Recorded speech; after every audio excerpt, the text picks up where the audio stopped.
திமுக எதிர்ப்புக்கு அதிமுக எதிர்ப்புக்கு திமுக என்பதாகவே தமிழக அரசியல் சுமார் அரை நூற்றாண்டு காலத்தை கடந்து வந்திருக்கிறது. ஆனால் இப்போது திமுக எதிர்ப்புக்கு அதிமுக என்னும் கட்டமைப்பு வலுவிழந்து விட்டதாகவே மக்கள் கருதுகின்றனர்.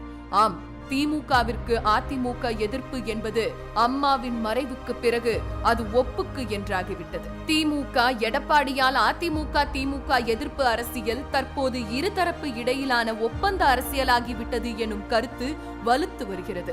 பல வழக்குகளை போட்டு வாக்குகளால் வீழ்த்த முடியாத வலிமை மிக்க தலைமையை வாக்குகளால் வீழ்த்த பெங்களூருக்கு வழக்கை பெயர்த்து கொண்டு போய் தண்டனை வாங்கி கொடுத்த அன்றைய திமுக பகை என்பதெல்லாம் இப்போது இல்லை. கடந்த 3 ஆண்டு காலத்தில் கோமாவில் கிடத்தப்பட்டு இருக்கும் கொடநாடு வழக்கும் முண்டாமல் கிடக்கும் டெண்டர் முறைகேடு வழக்குகளுமே இதற்கு சாட்சி என்கின்றனர் அரசியல் தோழர்கள்.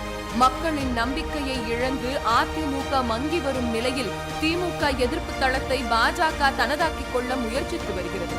அதே வேளையில் அதிமுகவின் பிரிவினையை கருத்தில் கொண்டு திமுகவிற்கு நான் தான் போட்டியாளர் என்ற பிம்பத்தை உருவாக்க வெற்றி கழகத்தின் விஜய் கணக்கு போட்டு வருகிறார். எப்படி பார்த்தாலும் 2026 தமிழக சட்டமன்ற தேர்தல் திமுகவுக்கான புதிய மாற்று சக்தியை அடையாளம் காட்டப் போகிறதா, அல்லது அதிமுக தான் திமுகவுக்கான எதிரான கட்சி என்கிற உரிமத்தை மட்டுமே உறுதி செய்ய போகிறதா என்பதை நோக்கி காத்திருக்கிறது தமிழக அரசியல் களம்.